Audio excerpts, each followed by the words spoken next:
1. 13h13 sur Europe 1 et cette question, Céline, qui sera le meilleur chef du monde? La réponse ce soir à Lyon, à l'issue du Bocuse d'Or. Oui, imaginé en 1987 par Paul Bocuse, l'empereur de la cuisine française, eh bien le Bocuse d'Or décerne tous les 2 ans le prix du meilleur chef de la planète. Et cette année, Jean-Luc Boujon, c'est Paul Marcon qui représente la grande cuisine française. Oui, Paul Marcon, 28 ans, issu d'une très belle lignée, puisqu'il est le fils de Régis Marcon, chef triplement étoilé au guide Michelin, dans son restaurant de Saint-Bonnet-le-Franc en Haute-Loire.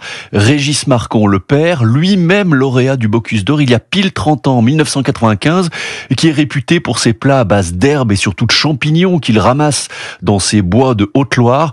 Évidemment, cela a influencé le fils qui a appris dans les cuisines de son père. Ma cuisine, forcément, c'est une cuisine qui est quand même assez inspirée de la nature et des herbes au maximum. Et on essaye en tout cas d'avoir toujours un marqueur et aussi une identité française.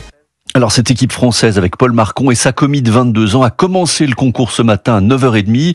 Ils ont 5h30 pour réaliser d'abord 16 assiettes à base de homard et de céleri et ensuite un plat pour 16 personnes comprenant du chevreuil et du foie gras.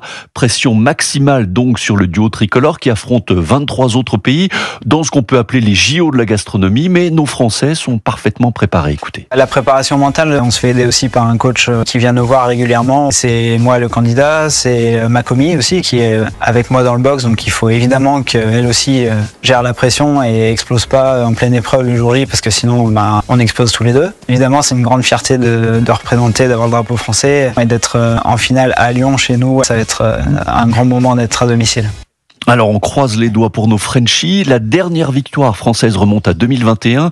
Selon les tout derniers pronostics, les Américains seraient les favoris de l'épreuve dont le résultat sera connu vers 18h. On saura à ce moment-là si on peut crier Cocorico. Merci Jean-Luc Boujon et on retrouvera bien sûr le résultat avec Pierre Devillenaux ce soir à 19h.